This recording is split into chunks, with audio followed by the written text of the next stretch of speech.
What's good, everybody? Welcome to another exciting episode of Full Circle.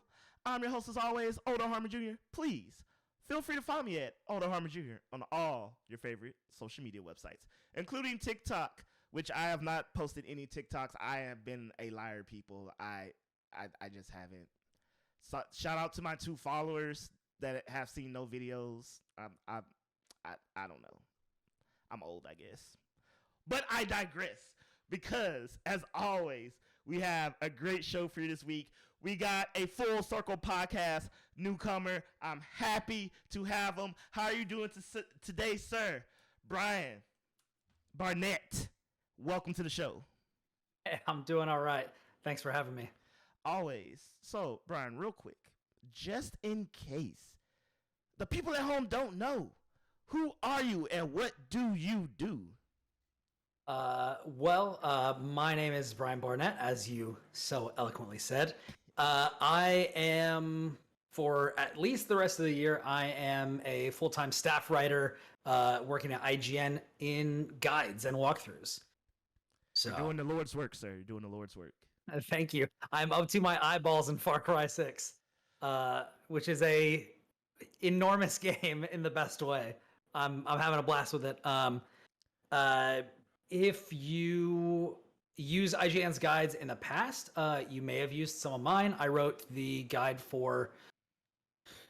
I've written lots of guides. I wrote the guide for Final Fantasy VII Remake, the main walkthrough. I wrote the entire guide for Gears of War 5. I did Call of Duty Black Ops Cold War, World of Warcraft Classic. I wrote the guide for Hollow Knight and Baba Is You and a bunch of other things. For Hollow Knight. Okay.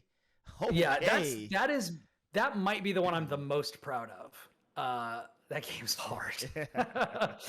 And I have actually gotten compliments on that. I also wrote the review for the Gears of War 5 Hivebusters DLC, which is the one review I've had time to do for IGN. But I started working there in 2017 in a freelance capacity, and then worked my way up. And then this year I started contract for the first time with the commerce team, working with Seth and Justin, and on our own team, making curated item lists on Amazon. So if you go over there and you see IGN editorial recommendations for products, I was part of that and making that happen.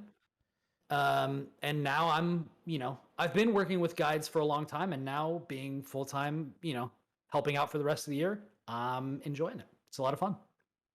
Well, all right, good sir. That is a very impressive resume, and we are happy to have you. So people, basically, he knows his stuff, just so you know. I like to think so. I also host my own podcast, which just celebrated 200 episodes last night. Whoop. It's called Thanks. It's called the Platformers Podcast, and you can find it anywhere. All right, people, make sure to check that out. 200 episode celebration. We're still about a good 30 away from here, but make sure y'all do that, because as anyone who podcasts, especially we can tell you, it is an achievement to hit those numbers. Yeah. It's a lot of work. It is a lot of work, people. Well, Brian, today, as always, we got 3 topics. We're getting into them. So, people, we're going to have our Metroid Dread Spoilercast special, whatever you want to call it. If you haven't beat the game, well, if you haven't beat the game by now, I think you pretty much know what happens. Like, people are posting spoilers like crazy now. It's not safe. So, I mean, I will say, I actually avoided. I went on a full media blackout for Metroid Dread after the announcement. I was so excited when they were like, "Hey, Metroid 5, we're making Metroid 5." I've been asking for Super Metroid 2 for ages, and this is basically as close as I was ever going to get. So, but I didn't get off of social media, but I just ignored everything that I saw, and I didn't have anything spoiled for me. Ooh. So you can do it, people. You can do it. But either A, you beating the game, B, you don't care, C, you just want to know what happens. We're talking about it all and breaking down and putting on our analytical glasses that we have on for this show. Analytical glass. I honestly feel like we have the same pair on. For our visual watchers, like me and Brian are wearing almost what I consider the same pair of glasses. Yeah, I mean, they do look very similar, which, you know what that means? That means that you have an excellent sense of style. Oh, well, thank you, sir. Well, thank you. I do say you have a great sense of style yourself there. Oh, why, thank you. But before we get into spoiler special podcast nonsense, we're going to be talking about February 2022. What's so special about that? Oh boy, everything. Everything. Games delayed all into the same month. But before that, EA dropped a little bit of news today. They're creating a new studio focused on first-person shooters or first-person adventures. I don't know. I'm going to assume they meant first-person shooters, but I've seen just said first-person titles. If that's not a shooter, I don't know. But they got Master Chief co-creator, Master Chief and Halo co-creator, Marcus Leto, that guy. Leto. Oh, is that how you say it? Yeah. Okay, Leto. They got him to headline this new studio, and you know, Brian, I'm always confused when we get these type of announcements where it's like, we're making a new studio and we got this person, and I'm just like, in terms of gaming, I never know what that. I feel like in movies that means more, but in terms of a studio that takes hundreds of people, I'm like, what does that mean though? Does this mean I'm excited? I mean, I think the news is cool itself. Maybe it's still EA. I don't mean that's a slug. I'm just like, I don't know what they plan to do. Yeah, I feel like EA is kind of hit and miss with their offerings, but I will say, as far as shooters are concerned, like I think they're one of the more consistent publishers.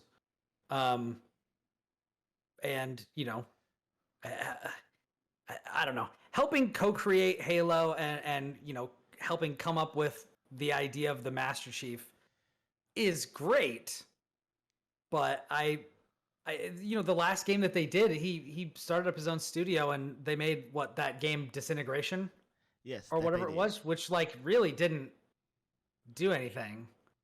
So I didn't play it, but I didn't hear any good scuttlebutt about it either. So I don't know.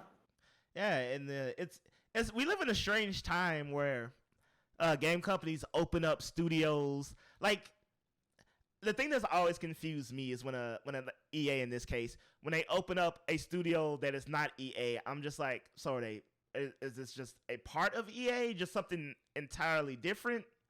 Are you gonna get bought by Microsoft? Is the new question. Yeah, I mean, what does the news like specifically say? I've been head down on Far Cry all day. I haven't read the news, other than the fact that like they started it up. He's heading up the company, and I think it's set. Jeez, like it's a story.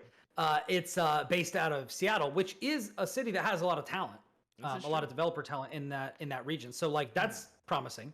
You know, a lot of people have talked a lot of sugar about Microsoft's new studio, The Initiative, because it's set in Santa Monica, which is another city that has a lot of talent, which, you know, is good.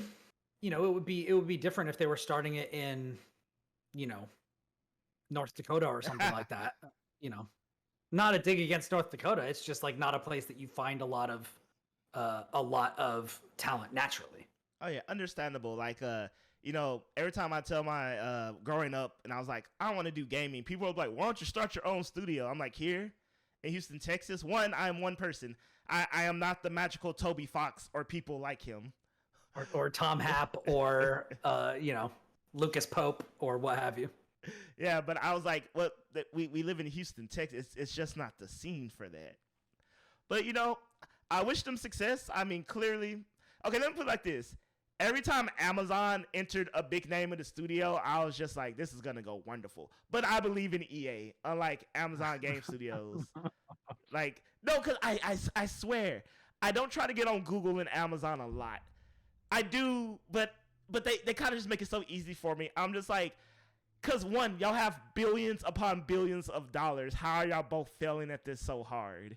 Yeah, I mean, it just goes to show that money is not everything when it comes to game development. Like I think that, you know, the rise in like a lot of truly exceptional indie games, you know, like your Shovel Knights, your you know, your Studio MDHR's Cupheads, like you've got all of these like really impressive indie games from very, very small or single person studios. And then you've got companies like Google and Amazon striking out, trying to get these things off the ground, even when they have like really great people like Jade Raymond or whoever heading up their studios. It just like you can't. There are certain problems you can't just throw money at. Yeah, they're just we're finding it out the hard way. And people, Yeah. It's that time of the show. I'm gonna make fun of Amazon Luna, which is still a thing. Which is you can go to the website right now and still purchase. Why I do not know. I do not know. Like I'm gonna make a Twitter account days since Amazon Luna has launched, and like until it shuts down. I don't know how that's still a thing. But on the other side of that coin, talking about indie studios, what's up with AAA studios delaying their games? Elden Ring was delayed, people. Also, I think Elden Ring is probably one of the most overhyped games I've ever heard of in my life. Not because I don't think it was good, only because it's one of those games. Yes, I'm going on a rant, I know. It's one of those games where I was like, the hype went from 0 to 2,000, and I'm like, this feels like manufactured hype. Half of you out there, yes, I'm calling on half of you, are not actually hyped for this game. You're just riding the hype train wave. But you can be happy. What in this hard life of ours, wherever you get your joy, just get it. If you ain't hurting nobody, get your joy. Be happy for the Elden Ring, which has been delayed to February, which is like the cool kids table of gaming apparently now. Yeah. I will say, as somebody who is people who have followed me for a while will know I'm a big Souls fan. Like I've finished all of those games. I've 100%ed like 3 or 4 of them. You were born to be a guide writer, my God. Yeah, 4 of them. So I have the platinum trophies in the original PS3 version of Demon Souls, the PS5 version of Demon Souls, Bloodborne, and Dark Souls 3. Whew. And I beat Dark Souls 3 at level 1, which was my first ever challenge run that I did. That was really fun. No Sekiro yet? Oh, you know what? I did get the platinum in Sekiro. I forgot about that. Oh, okay. That's not a Souls game though. I mean, it's in It's by From Software, but I push back a little bit on that. It's not. Ooh, taking hard stances on Sekiro today. It's not the same. It's a good game. It made me a little angry. But it doesn't give me what I want from Souls. Like it's cool, but like you never level up in that game. It's very linear. And I guess the other games are as well. I mean, some of them. It depends. Dark Souls 3 is the most linear, probably. I've never heard this take, and I wish this was a Soulsborne episode because I am. You know what? We're gonna circle back to this at some point. Like I want the Sekiro community to be like, I mean, sure. I want to hear these opinions. I really do, because this is honestly the first time I've ever heard any pushback on that game, and so definitely down to hear that. For sure. But you're hyped for Elden Ring. Well, I mean, basically the point that I was trying to get around to, and I was taking way too long to get to it, is I am looking forward to Elden Ring. It's more From Software. It looks like it's gonna be good. And I feel like the Souls games, even when they're not amazing, like even when they're, Dark Souls 2, which I had fun with, it was still pretty good. So even at its worst, it's still probably going to be pretty good. Am I hyped?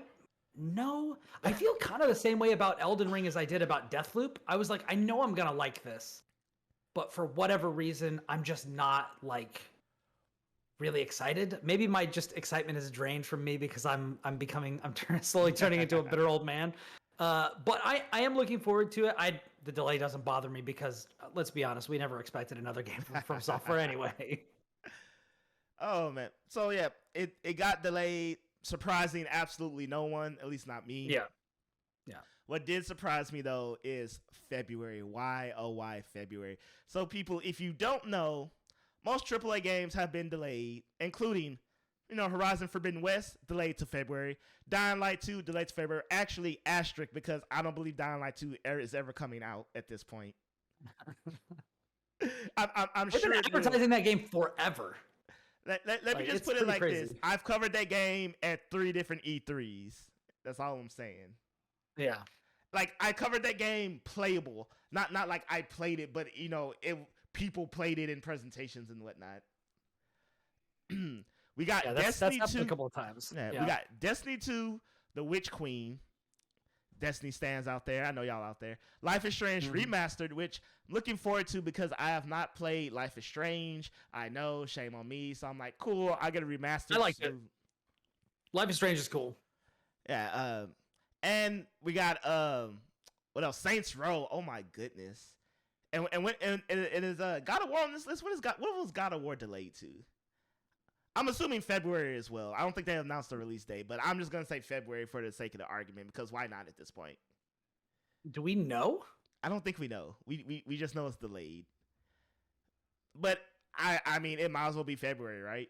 I mean, why not? Might as well. Let's just say it. Let's just say it's there too. Yeah, and it's there. Why not? Prove us wrong. How about this, people? Find me data that says otherwise. It don't exist. But okay, so we always joke, Brian, about like the good games always come out at the same time. Okay, no, this is overkill. This I feel like this has to be an inside joke with developers right now. Man, it's even if you look at this list, like I'm on the GameSpot list right here. Even if you look like the last week, like even if you look just from February 18th to February 25th, which is 1 week. Horizon Forbidden West, Destiny 2, The Witch Queen, Sifu, Monarch, Elden Ring, Saints Row. That is 1 week of releases. Pick your poison. 1 week. And then before Life is Strange Remastered, Dying Light 2, Dynasty Warriors 9, and then King of Fighters 15. Yeah. Man, I was originally looking at that game and I was like, yeah, there's one game that I'm excited for and like a couple others that I'm kind of interested in. Like maybe there's like 4 tops, but 4 in a month is still a lot. Oh yeah. Let alone a single week. Yeah. I really think the studios got together and they did like back when physical CDs were released and the artists would have same day releases as some type of like, competition amongst themselves, like, hey, let's see who sells the most. I'm like, this has to be something similar to that. It's probably not, honestly. It's probably like some corporate logistical reasons why these dates fell where they fell. But I don't know. I feel like if I was a developer, I'd be like, you know what? My game's coming out in March. I'm going to make it easier for you. Or January or April. But yeah, it's going to be insane. Out of all those February titles, what are you looking forward to most? I'm just going to say God of War because I'm just assuming it's there. Okay, well, if God of War is coming out there, then God of War will either be first or second. Elden Ring is up there. I am morbidly curious about Horizon Forbidden West because I was not that big of a fan of the original. I think I'm just gonna go ahead and put this out there. Since we're doing hot takes, I don't think the combat in Horizon is very good. I think the world building is really good. I like the story. I like the plot and the setting. I think that stuff is masterful. I love the idea of what happened in this world and what Aloy is doing to kind of push back against that. But I did not like the combat. And unfortunately, a lot of people, particularly people who reviewed this game, really loved the combat. So I can't really trust them if they reviewed the sequel and they love it. I actually want to see a real improvement in that department, because if they do that, then I'll feel about Horizon Forbidden West the way a lot of people felt about the first one. So there's that. I've never been a Saints Row guy, but when they first did the reveal and the kind of, I don't know if it's a reboot. I mean, I guess it looks like a reboot. I was like, wow, this looks way more interesting to me than classic Saints Row. I'm also not a Grand Theft Auto guy. So like that, it being similar to those didn't really appeal to me, but this looks interesting. And then I don't think there's anything Destiny can do to get me back again. But I know a lot of people who are going to be excited about that. And I think that's probably the last thing that I have even any remote interest in. Other than, of course, God of War. Of course. So God of War's taking the cake. I'm not a From Software guy.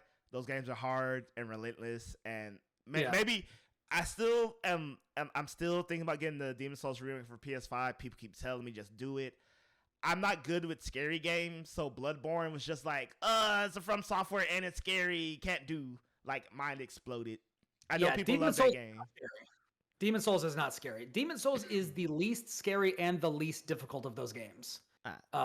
And I will just go ahead and tell you, a lot of people don't know this. Even though there are not difficulty settings in this game, there is co-op. And you can co-op through, and it makes the games much easier. Ooh. Particularly if you get somebody who is very experienced with these. Yes. So win. That's the way to do it. I plan to get to the Souls title, at least the remake. The other ones, Okay, so I'm going to double down on your hot take. I am not a fan of Horizon Zero Dawn. Oh, here we go. Which, this is going to surprise you. I do enjoy the combat, but there's a giant but after that. So, you know how some games have that magical moment and you do stuff, but after you do it once, it kind of goes away? That was Horizon Zero Dawn for me. It was like, oh, wow, fighting, mechanical tigers, taking down the Stormbird. It's called the Stormbird, right? You can at me later, people. But I feel like Horizon Zero Dawn, once you experience that magic of taking a monster down combat-wise once, for me at least, it never got recaptured again throughout the game. It wasn't like, ooh, now it's in a different setting, and it was just kind of like, you did it. It was cool. Now you're going to do it again, and it was still kind of cool. And now by the 5th time, I'm just like, Well, maybe not do this and do something else. yeah, it was diminishing returns. That's a good term. Yeah. Horizon Zero Dawn for me was a game of diminishing returns. And that's probably not a popular opinion. And I will say this is, I didn't beat the game because I put it down and I came back to finish it. And then I left it for too long to where it was, again, it was just like, it became a grind for me, that slog of like, I'm really forcing myself to get through this. And I ultimately came to a standstill. So, and I'm not by, in no means am I trying to say it is a bad game. Sure. But what I'm saying is, for me at least, it was just, it was missing, excuse me for being cliche, but the spark. It was, there was something for me that the game needed. And like you, I watched the trailer, and I was like, this doesn't look like a PS5 title. And I don't mean that to insult the game, but, I spent $500. I mean, it wasn't. Yeah. It wasn't a PS5 title, so yeah. There gets to a point where things needs to start looking next gen, and same thing when they first showed Halo Infinite. It was like I'm out, Yeah. Because Did you play that flight though? Huh? Did you play that flight though? I did not. Oh my god. Yeah, it's I'm in. It's gonna be so good. Yeah, I didn't get any of the multiplayer free weekends or nothing like that. What I saw looked good. Don't get me wrong. I'm just saying, that from that initial trailer, they, of course, then they're like, game delayed. We'll be back. They got their ducks in a row. But I think, I'm saying similar Horizon, I feel like was in that same boat. But I don't know if they're gonna get their ducks in a row by release. So and people, it is a fair comparison. Anytime you prominently feature a glider in your game, you will be compared to Breath of the Wild. So easy as that. Because there's a difference between these. Huh? I said the facts were these. Yes. The fact is not the fact that she had a glider. It was prominently featured. And every game seems to do it. Breath of the Wild. Look at this vista. It's amazing. How am I getting? Oh, it's a glider. I need to write an article, the 10 best gliders in gaming. Yeah. So but I mean, the game's not out. I'm not gonna send it to hang, so to speak, before the game comes out. I'm just saying. But all these February games, basically, I've never been a Destiny player, so spicy take. I've never liked Borderlands, and Destiny was just realistic Borderlands. So, and I say that, and people are like, I don't see the connection. I'm like, how do you not? No, there's definitely a connection. There's definitely a connection for sure. Yeah, it's like Destiny is like is Borderlands meets Halo. Like that's what it is. Yeah. Yeah. Yeah, and Elden Ring, I'm interested how it does. I'm more interested in how Elden Ring performs than if the game's actually good or not. Because anytime something, and what I consider hype out of nowhere, I'm always curious, are these games gonna do well?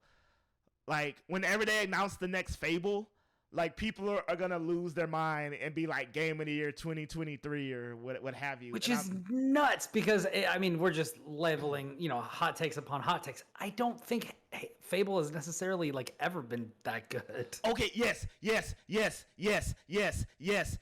And you know why, Brian? You know why? People talk about Fable's decision-making branching paths like it's Mass Effect. It's like not. That's the level of depth they imagine, put into this game. They act like it's Detroit Become Human with 83 endings. I'm like, you got a good ending, you got a bad ending, you got a little fairy light that tells you which way to walk at all times, and a narrow corridor. That is Fable. Like the storytelling is so simplistic. Like if you're looking for a cool fantasy setting, like play Baldur's Gate. Like come on, guys. Like play something more interesting. It's got more depth. Or play The Witcher. Like if you want something in a fantasy setting that's going to tell you a story and let you make decisions on how much of a jerk you want to be. And spoiler alert, Fable 2, the only decision that matters is the decision you make at the end of the game. So, like, yeah. And before you come like, oh, that's the same thing with Mass Effect 3. No, that is branching paths, strong narrative, epic journey. Fable is like, it's damn near The Sims. You know what? I digress. We're not here. Yeah. I'm just happy that someone else has saw the literal light. So what's gonna happen, Brian, is whenever Fable 3 comes out, which let's just pretend it's coming out. It's February. Yeah, February, exactly. People are gonna play it and be like, "Dang, this kind of sucks. It didn't live up." I'm like, "No, you're just playing Fable." That what I don't know. Like, I really want to go back in time and just ask people what they saw in this game, because I do not understand it personally. Maybe the magic has left me. Maybe. I don't know. Maybe. But we have fun, people. And now, remember, spoilers, deep dives, all that good stuff. Metroid Dread, you don't want to hear it. Feel free to bow out, like, share, subscribe, leave a comment, Patreon in the description. Follow Brian, stuff in the description, all that good stuff. Catch you next week. But for the rest of y'all, yes, it is the Metroid Dread Spoilercast Special. Dun, dun, dun, dun, dun, dun, dun, dun, dun, dun, dun. Mortal Kombat. So, people, if you didn't know, Nintendo dropped the bomb. Was like, yo, Metroid 5, we're working on it. It's called Metroid Dread. And also, it comes out a super bomb, one might say. I like what you did there. Yeah, and they were just like, and it's coming out this year. And by this year, we mean like 4 weeks from now. Have at it. That blew my mind. But that was nuts. Yeah. That's how you do it. That's how you do it. So Metroid Dread came out, critical acclaim, yada yada. We finally got the return of Samus. It came out before Metroid Prime 4, which now I'm thinking canonically Metroid Prime 4 probably needs to either come chronologically after Dread. But we'll see what they do, because Metroid Prime 3 completed that whole saga, that whole story. So I don't know what you can jam in before Super Metroid. Like I don't think there's no space. So I'm thinking it has to come after Dread. But so Brian, what did you think of the game? So critical opinion, 1 through 10 scale, right off the bat. How'd you rate this game? I'm gonna be honest. I did not think about this leading up to it. I thought about it as I was playing it. The difficulty for me with Metroid Dread, and so if you, like I said at the beginning of the show, episode 200 of the Platformers was last night. We streamed it on Twitch. I haven't finished editing the podcast, so that's not out yet. But it was all about our top 5 favorite games of all time, and number 1 for me is Super Metroid. Oh. So I feel very powerfully about this franchise, about this character, and about the legacy specifically of the 2D Metroid games. So to me, Super Metroid is a 10.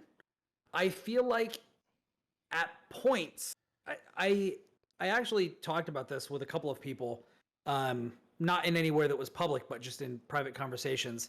And I felt like the way that I felt about this game was so polarized and so kind of binary that I feel like I have to put a different score on different sections of the game. Like that there's like the Emmy section score and then the rest of the game put together. And I think that if you don't look at the Emmy sections, I would probably give this game an 8 or a 9. But I think the Emmy sections are really bad. Oh. I raged at this game a lot. One, because of its introduction of instant death mechanics, which I think should basically not exist in modern games. I think that there's a way for you to, particularly because I think it runs counter to the spirit of what makes Metroid good. Like one of the best things about Super Metroid is that it creates an amazing atmosphere.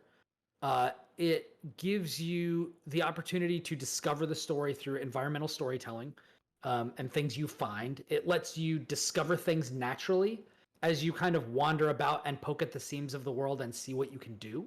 And then you wander around, you find more upgrades, you find more items, and then all of a sudden you're able to access more areas.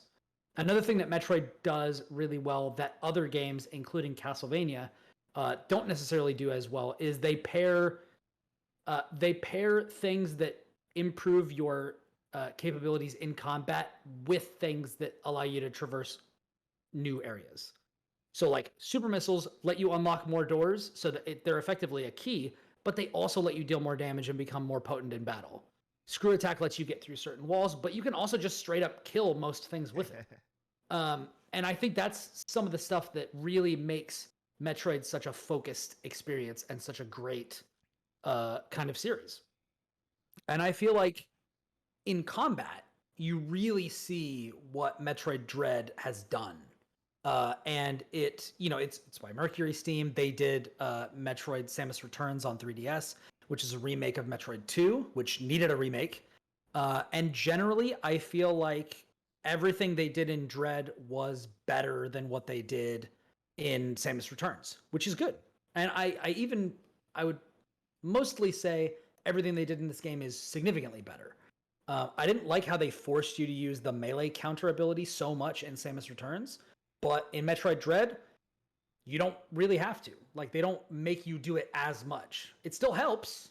It's still a great way to, like, quickly bring an end to enemies, but you don't have to use it as much. It also took one of my big problems is the kind of hand-holdiness and just exposition dump nature of Metroid Fusion with the Adam AI. And that's still in this game, but it's kind of toned down a bit.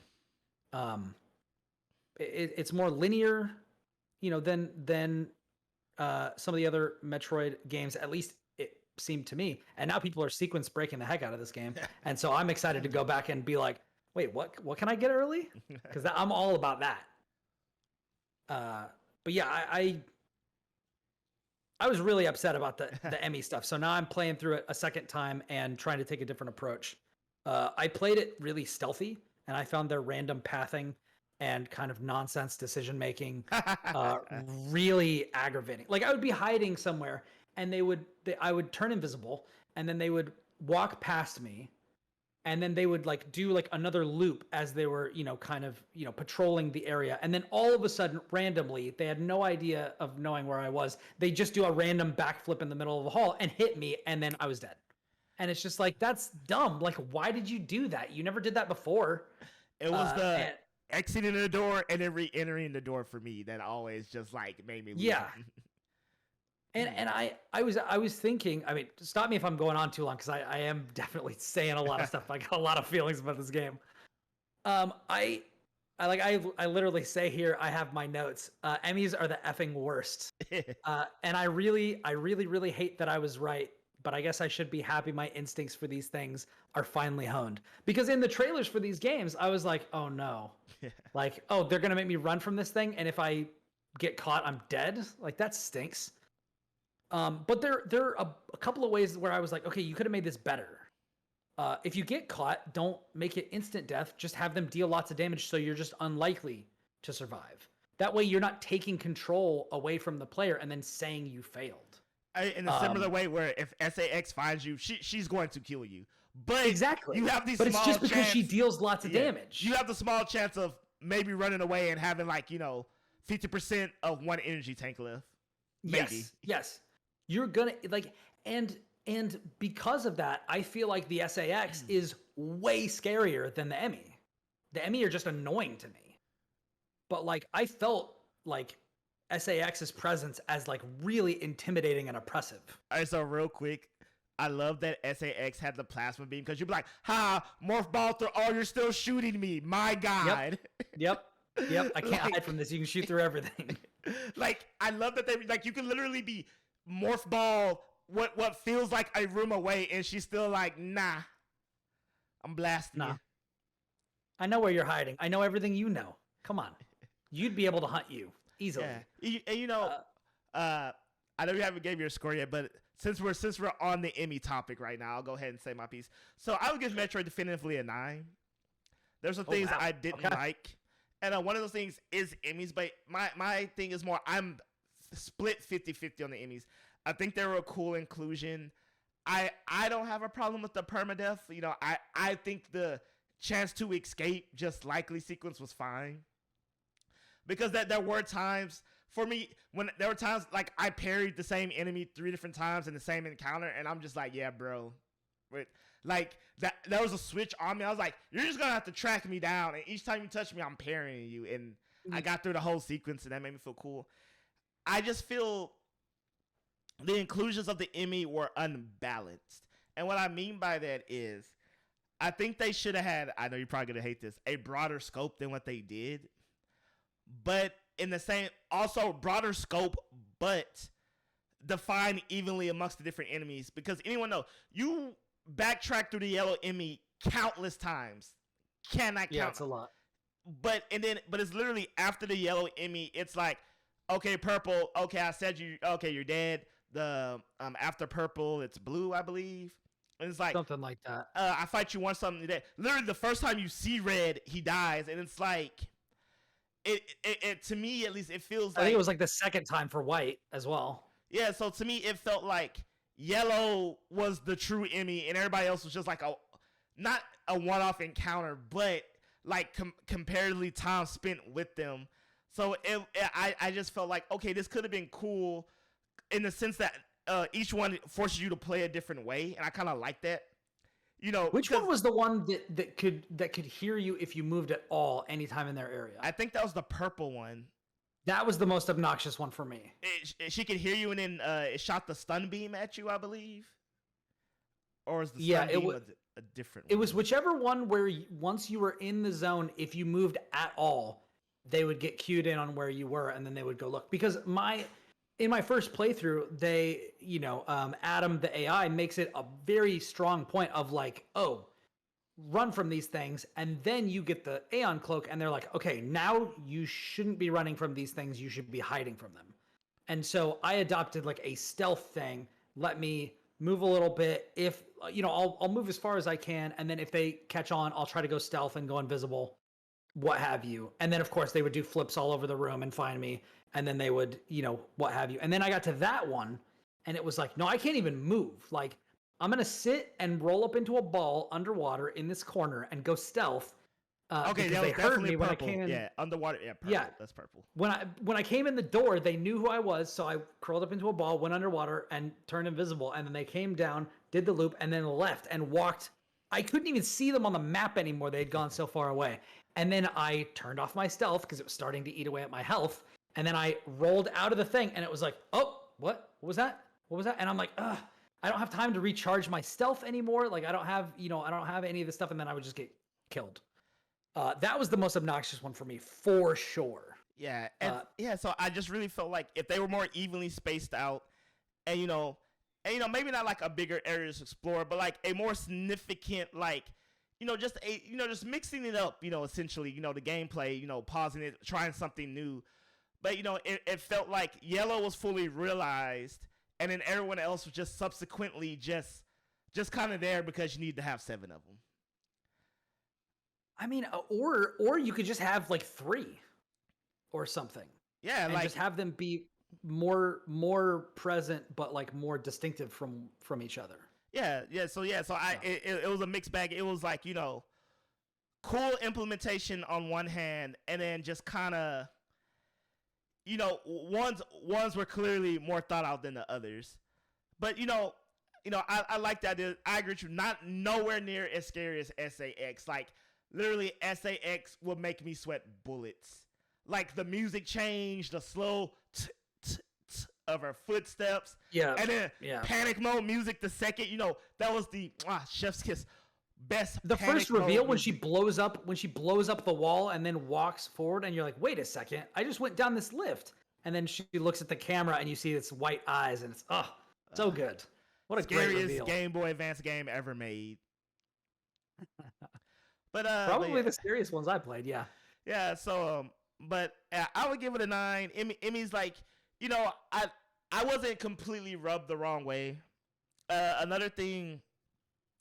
of the things I think, so people said this game is so hard, and I really think that's a lot of first-time Metroid players, because personally, I thought it was one of the more easier Metroid games for me personally. The boss battles, okay, but like traversing through like you said, in the linear field, like getting lost in the Metro games, like, part of the experience. I got lost one good time and never again. Not that I'm complaining. Yeah, I don't really enjoy being lost in games, so I'm not complaining. Yeah, I was definitely along that same line. I don't remember ever really being lost. It was like one of those scenarios where it was like I hadn't checked someplace, and then I like looped back again, or ran around again, or like figured out the way that this game was trying to play. Like when it kind of shuffles you towards areas you haven't been to when you haven't explored all of those areas. Because I didn't know that they were going to they do a very different thing in this game than they have in previous games, which is they kind of force you to revisit a lot of previous areas in I thought, a strange way. I mean, it ends up working because they kind of funnel you towards where you need to go. Like when they'll be like, oh, hey, now I've got everything I need to reach this teleporter. Now the teleporter goes back to an earlier zone where I now have all the tools to go get something they need me to get, whatever. Like, I feel like the game does a good job of like leading you where you need to go. So I didn't really get lost. But yeah, I know that was a problem for a lot of people. Maybe it's just because this is like maybe my favorite genre. That like I understand the visual language, and so I kind of saw what it was trying to get me to see. Yeah, and so I really think what I think is clever is that the game did not insult hardcore Metroid players. Like you got the usual spiel.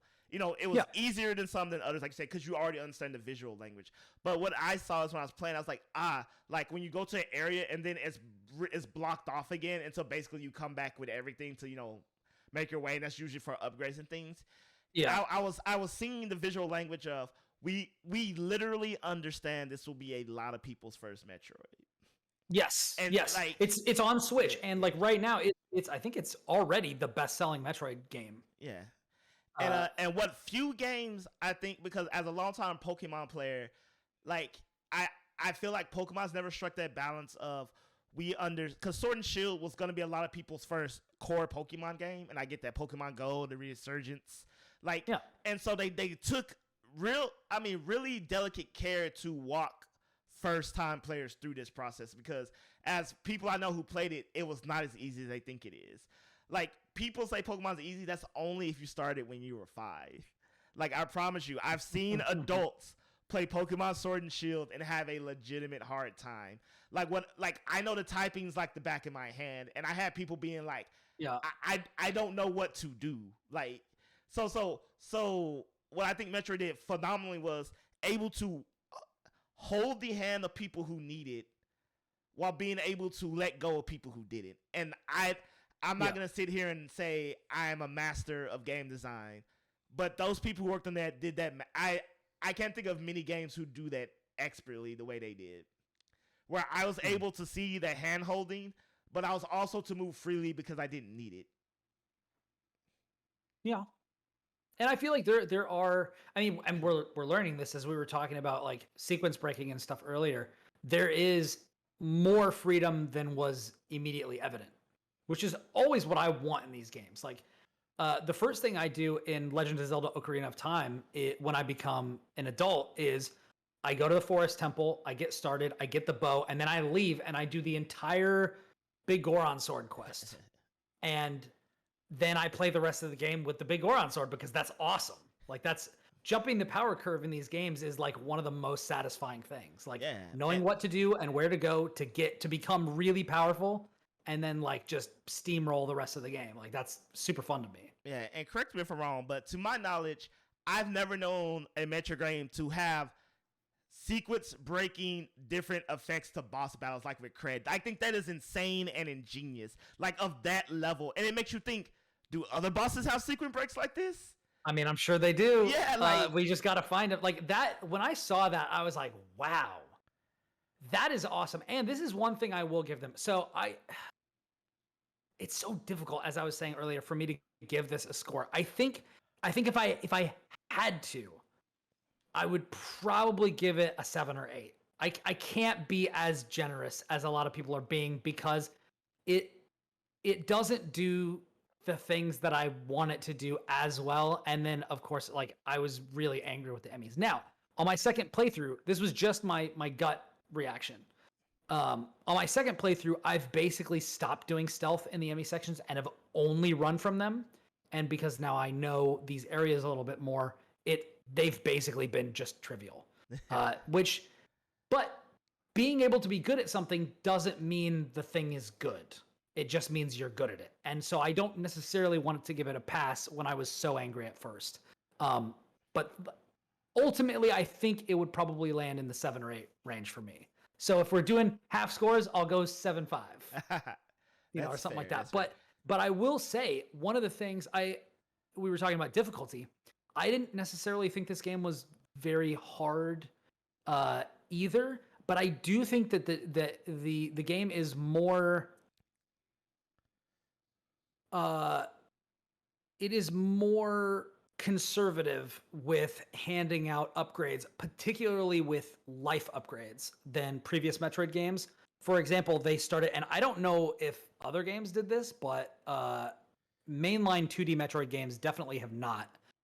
Which is the energy tank fragments. Yeah, I was so annoyed when I saw that. In Metroid Primes 1, 2, and 3, there are no energy tank fragments.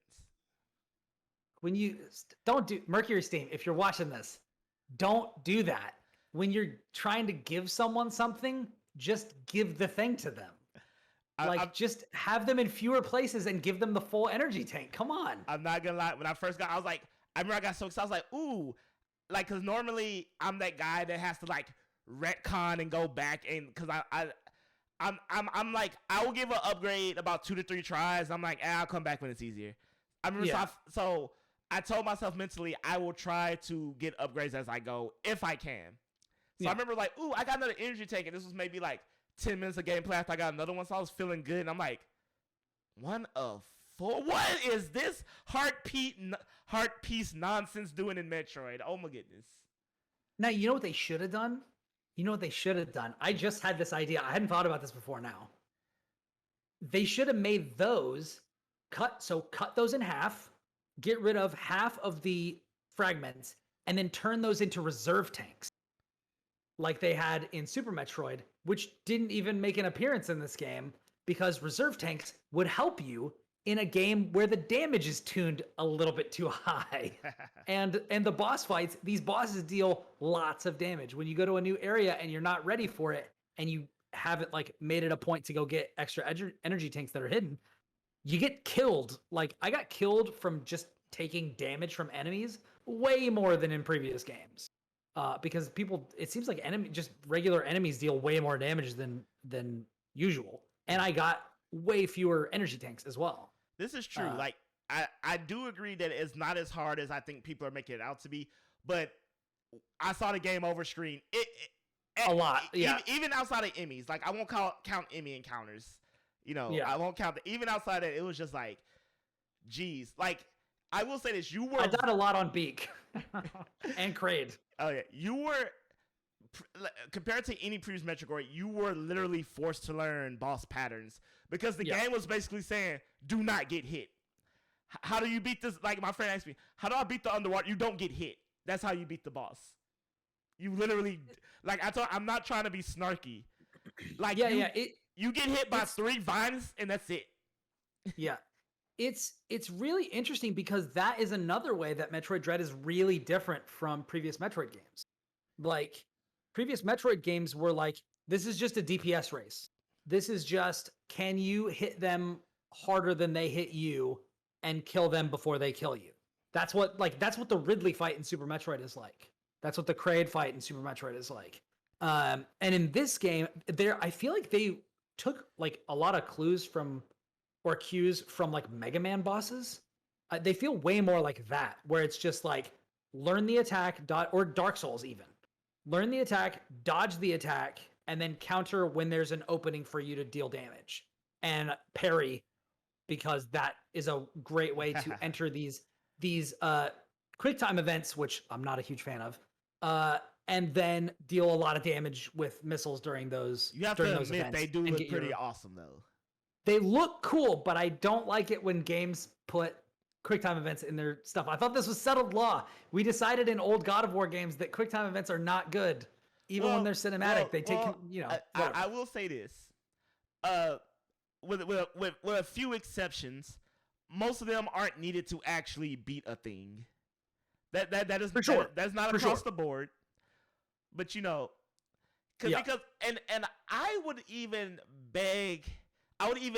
probably say when speedrunners start speedrunning these games, they probably skip them all together because they take so much time. And I'm not okay. So Raven, have you watched any speedruns yet? I haven't. I haven't yet. Okay, I've started watching. I've started watching some. They're down to like an hour and a half now. Oh, it's crazy. On the first boss, I think they didn't do them, but on the other or they did like maybe one or something like that. Like on the first boss, you kind of have to do it at the end to get him to die, but you don't have to do it early on. But it seems like they skip some of them, but they do others.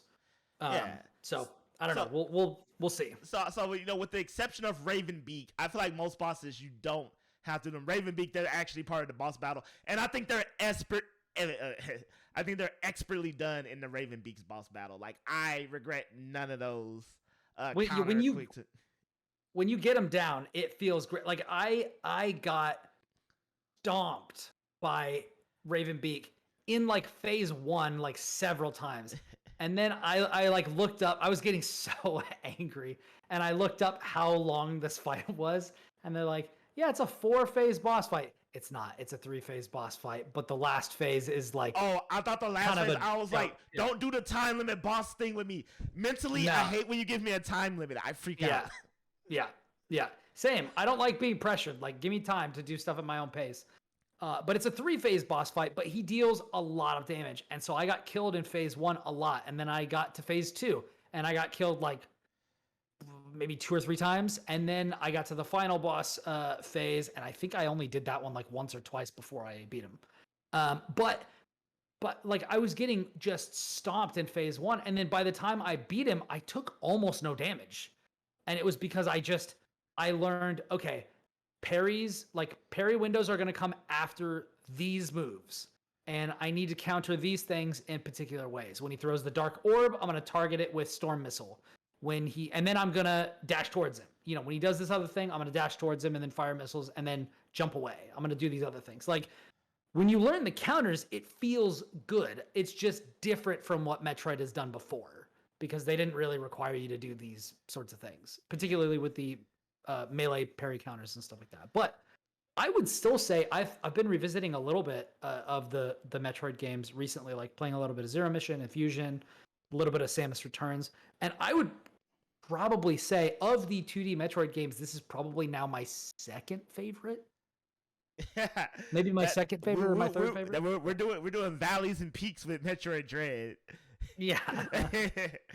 It's like, here's all this criticism. I gotta be hard on this game. Second favorite one though, just say.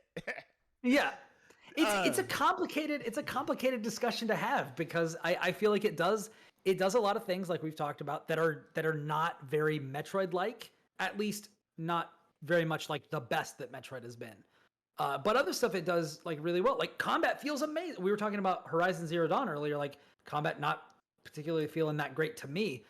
In this game, combat feels great. Yeah. And as much as I may not like the designs of like specific encounters or like the way that they really like, to me, I actually wanted to get lost more in the game, but they signpost like a lot of stuff with like the destructible walls and things. And I was just like, just hide that. Just don't show me that. Like, let me discover that on my own, you know?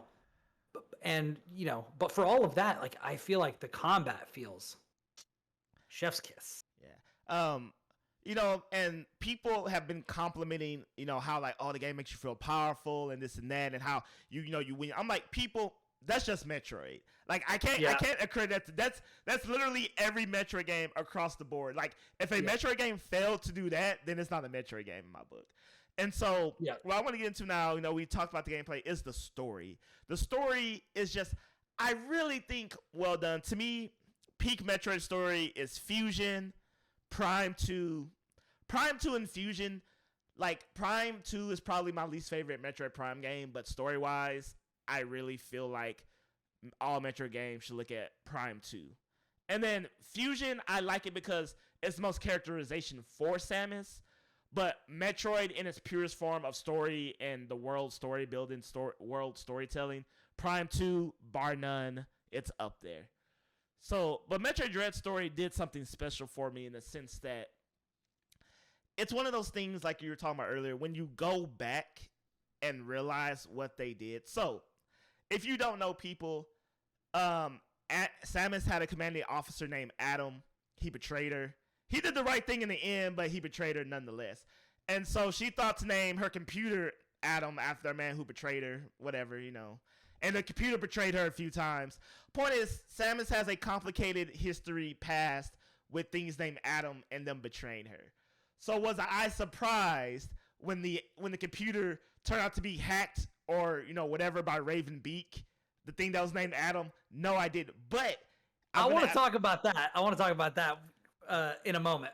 But right, one thing I noticed upon revisiting, and also because my friend pointed this out, I'm actually, did you know at the beginning, like he does, the computer addresses Samus as lady, and the second you're in the planet, he no longer does that. And I was like, I did notice that. I was like, that is a very, I mean, one, as a Metroid player, I knew that computer was going to betray me. It's like, you know, the sun coming up. And I was like, I didn't catch that. I didn't know that. I didn't anticipate that.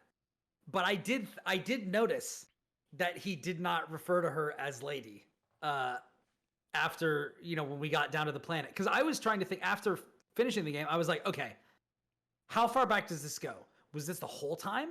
Was this just at the end? Was this, you know, is she literally checking in with her enemy? And I was trying to measure the advice that Adam in quotes was giving to Samus. Is that stuff that would benefit Beak or not? Because sometimes it seemed to be legitimately good advice, and I was like, why? I've only gotten through, I think I'm on my second playthrough, and I just got the Varia suit, but like just got it. So like I'm not very far in at all.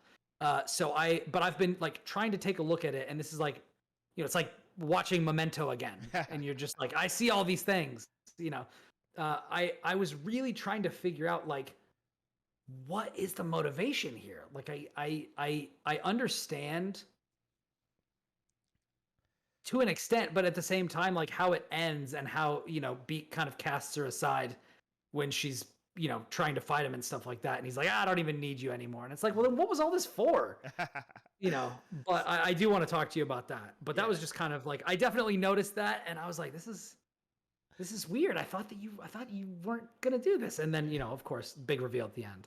You know, so I didn't notice the lady thing on my first playthrough, but what I did notice, I'm like, you literally just said you could not communicate with me on the planet because it was too dense. I'm like, maybe because I was like, maybe because I'm at this like node and you can communicate, like there's like a wired connection or something. But I literally thought, I was like, because, you know, Metroid games aren't stupid. I was like, that seems like a big contradiction right off the gate.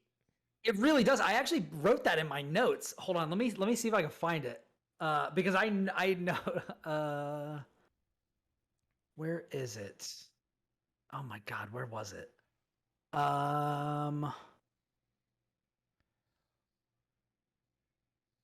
Oh, bringing back Adam and doing yeah, my bummers. Bringing back Adam and doing exactly the quote, you can't move on unless you talk to this dude we want you to talk to for exposition.txt.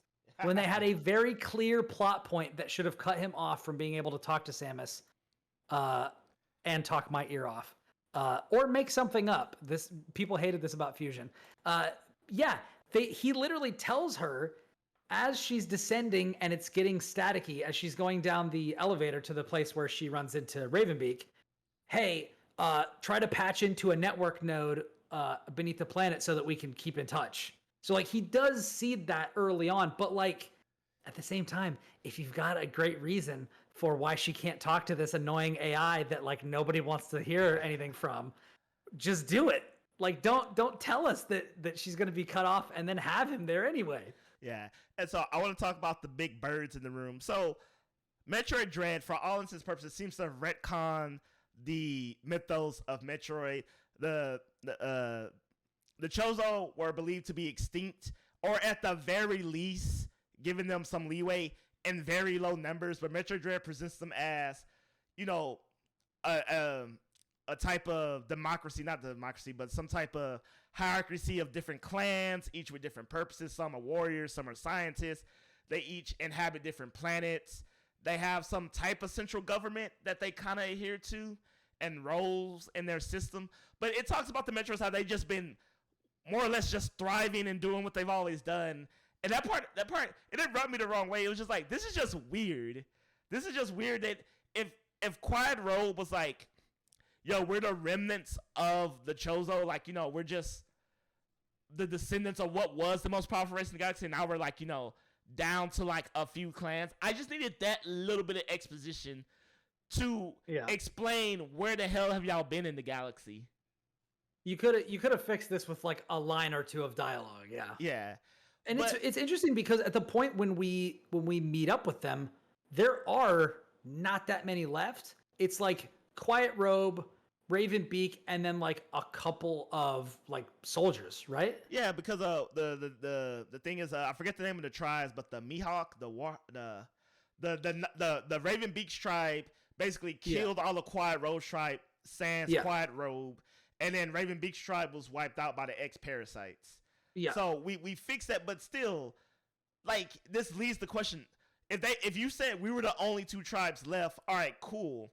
Now, because that gives us a clear extinction event of the Chozo. Yeah. These were the last two tribes. They were clearly thriving to some extent and more or less destroyed each other. Now I'm wondering, are there other tribes? But I really thought it was cool. Was there a specific tribe that like raised, Samus, and then because there was that whole thing where like her family was killed by Ridley, right? Yeah.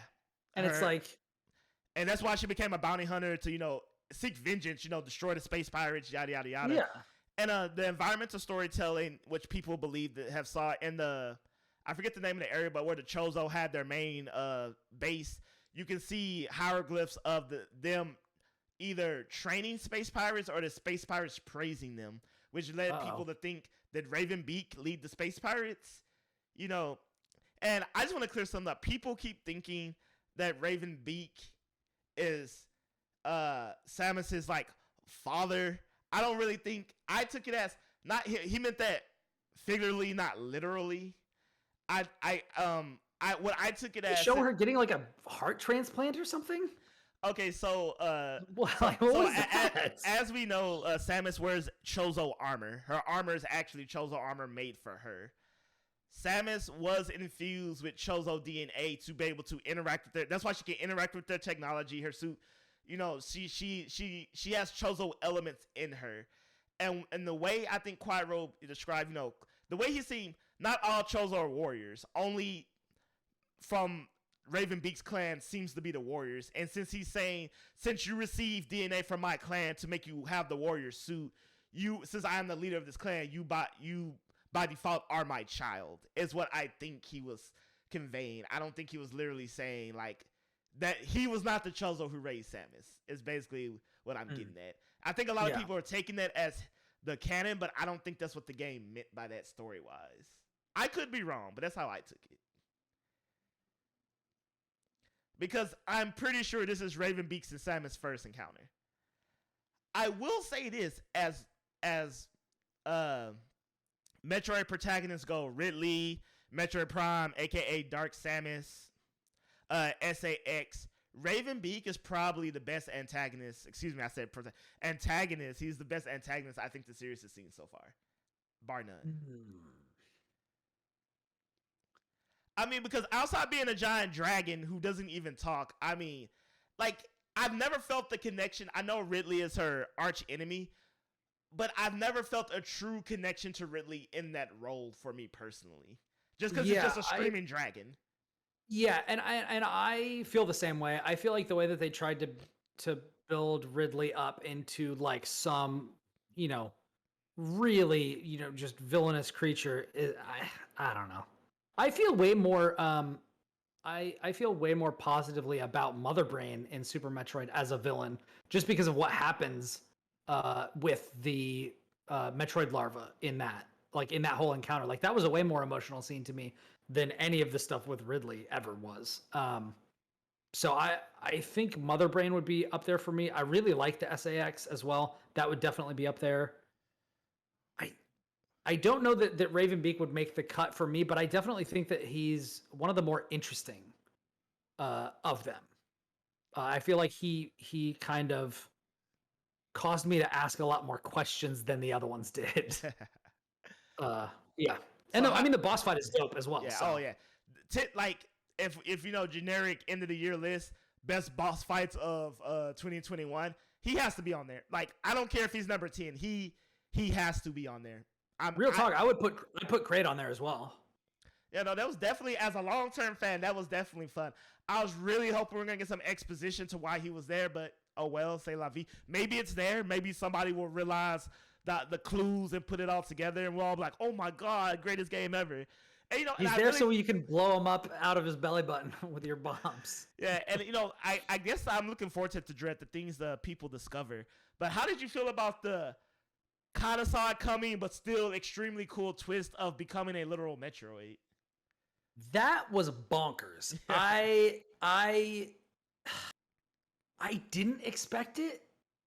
Like, I wasn't sure what they were trying to do with the hand thing, because they cheat to that a couple of times, and I was like, and I'll tell you why I was confused. Okay. I was confused because at the beginning of the game, before her power is awakened, she lays her hand on the weird Mother Brain surrogate robots and absorbs the Omega Cannon from them. Then she kills the Emmy and she puts her hand on them and absorbs powers like Speed Booster and bombs and stuff like that from them. And then it turns red and she absorbs powers from other people, but it doesn't functionally seem to be any different until we get to the end with Raven Beak.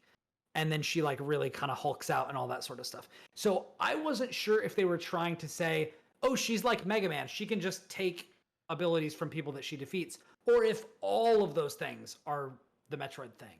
But then it doesn't really make sense why a biological ability like from a Metroid would allow you to absorb abilities from robots, if that makes sense. Ooh, excuse me. So the way I took it as was, okay, something was clearly up with the Emmys. And so clearly Raven Beak is some interference. So, the way Chozo technology works is, things that are infused with Chozo technology, whatever the correct terminology is, can be absorbed. That's how she gets all her powers. Why, when she finds a statue of power, it integrates. That made sense to me with the boxes. Yeah. That made sense to me with the boxes, because they're like, okay, now these are being held by giant Kozo statues, and then she picks it up and it unfolds and then goes into her suit. I got that, but like, this is how these are designed. Yeah, but I didn't. Yeah. And so I guess the only thing made since it was part of Raven Beak's plan to make her stronger, quote unquote, I'm like, I guess he could have Chozo engineered them to operate that way. I mean, ultimately, we don't know. This is one of those things where, we got to kind of take some leap of faith with. Yeah, and he shouldn't have made them, right? Because they were the Galactic sent Federation before they even knew that they were there. Yeah, I mean, so he rewired. So I'm just saying, when he reprogrammed them, this is one of those things I don't know. What I really want to know, I don't see enough people asking. So Samus, most powerful creature in her galaxy. I mean, that might be a stretch, but hey, ain't no one killed her yet. You're telling me Galactic... she takes on the most powerful of the warrior tribe of one of the most powerful races that the galaxy has seen, and she beats them. So let's just go ahead and say she's the best. Yeah, the Galactic Federation, which is the worst government ever. Samus, hang up on them like Commander Shepard does the Council. I digress. They've called her in for countless occasions. She's done all this. You're telling me y'all have the ability to make 6 things stronger than her. Just apparently, right? Just like, Adam, quote unquote, states, even at your full capabilities, you will probably still be no match for these things. I'm like, whoa, hold on. I will accept that resources were limited, so you could only make 6. But the fact that you could make a one thing that could go toe to toe and probably beat Samus, I'm just like, I'm not buying this. Did we find rare unobtainium recently? Galactic Federation, what's up with this jazz? So that's one of the nitpicks of the story where I'm just like, I will say I did like Quiet Robe. I enjoyed every Quiet Robe Samus interaction, especially the last one, which I still don't know what to feel about that one. When we have X Quiet Robe, on the surface, and I'm just like, was that the X parasite itself doing something that we don't know for self-preservation, or maybe it was just good, or is there so much good in Quiet Robe that when the X took over him, it really just, it became like-minded and would do as he did? Yeah, I don't know. I'm definitely leaning towards that second one, where it's just like, they talk about, but you know what? Screw that. Hold on. I just remembered something. All right, just before that, we're already past our time. We got 10 minutes, so keep it quick. It doesn't actually count because Quiet Robe was killed by he was killed before the X got to him, and they say in the intro to this game that the X only acquires your memories if they infect you while you're alive. So where's that? This also is going to lead to my dark theory, because I thought about this. I was like, was Quiet Robe even dead or just mortally hurt and Samus just left him? So now I'm going, when that first happened, because she didn't check a pulse, she was like glanced and was like, yeah, you're probably dead. And I remember thinking, he's just in shock. I'm like, is he dead though? So now I'm like, what if that is what happened? He wasn't actually dead. She just didn't bother to check. Let's go with that, because that fits in with the X parasite getting his memories. So let's just say he was in shock. He was just knocked out. Samus was like, I'm just going to assume you dead. Yeah. Because she's like, even if you're not, what I'm about to do? I ain't got no medical suture up in here. Yeah. I got other stuff to do. So, I think Metroid Dread's a phenomenal game. Especially one that no one knew nothing about, which kudos Nintendo. You're one of the few game companies that can still do that. I was legit when the announcement happened. I was like, "You have got to be kidding!" Like I saw, like they were doing the reveal, and it was like it wasn't clear what it was. It could have been Metroid Prime 4 for all we know, or what have you. But then it was like Metroid 5, and I was like, "Oh my god!" Like that was a game that I was like, "Yes." Yeah, and it was like when I'm thinking about the Adam conversations, I remember it rubbed me the wrong way when Adam was like, "Oh, Samus, you're not a Metroid. You're a threat to the galaxy. You should probably off yourself." I'm like, but why though? Like, just because I can absorb life essence doesn't mean I'm evil. It just means I can do it if I choose to. We literally figured this out in Super Metroid, that they're not evil. Like, they're not evil. They can do a lot of good, which is why I don't understand why they killed all of them. Again, also, Quiet Robe was from the tribe that apparently could control Metroids. But apparently, as they were quote unquote running havoc, bothered to do anything about that. I don't. You know, Yeah. These are the moments where I'm like, and this is actually something you and I talked about. Yeah. It's like Metroids aren't evil because the ones you fight in Metroid Prime are either infected with Phazon, which Phazon makes everything evil for lack of a better term. If you play the game, you get it. You know, tortured, captured, and tortured by space pirates, which is like beating a dog. Of course, it's gonna attack viciously to anything that moves. You know, it's been hurt. But you know, and the Metroids in Metroid 2, like you're running through their homes exterminating them. Yeah, they're gonna be a little annoyed. Yeah, but like left to their own devices. I mean, yeah, they're gonna they're predators. They're gonna like prey on things when they're hungry, but they have no desire the for X-Parasite. You know, they have no desire for like galactic conquest. Yeah. And I always thought the Metroid's metamorphosis from like Metroid to like Queen was like just ridiculous. I'm like, why do you turn into this? It's so odd. I don't know. The Metroid Queen was in Prime, right? It's in Prime. I mean, you fight her in Fusion. It's the last boss in Fusion before SAX fuses with her or whatever happens. Oh, okay. So the name I remember that having is like the Omega Metroid or something like that. Yeah, for lack of a better word, it's still a queen. That's what they look like generically. It's a Metroid Tyrannosaurus. Yeah. Oh yeah, it's pretty nuts. But yeah, man. So I'm really excited for people to. You know, this I keep seeing on people like, wow, Samus is amazing. She's so cool. I'm a main her in Smash. And I really hope people play the games. I really hope they release the Metroid Prime trilogy. Because, like, I know you said you haven't really... I need to play it. Yeah, I want it. Yeah. I want that. Yeah. And I will say this. I wrote an article about fusing the best Metroids games and taking the best parts from games. And half the things I say ended up in Dread. Read the article. I posted it on Twitter. Nice. I'm a cool guy. But one of the things I think... Each Metroid Prime has a standout element that it does better than previous Metroids. And in my mind, Metroid Prime 1 is the most atmospheric Metroid ever created. And I know I'm saying a lot because people are like, oh, Super Metroid, Samus Returns, the feeling of isolation. You want to feel isolated? You want to feel exploring?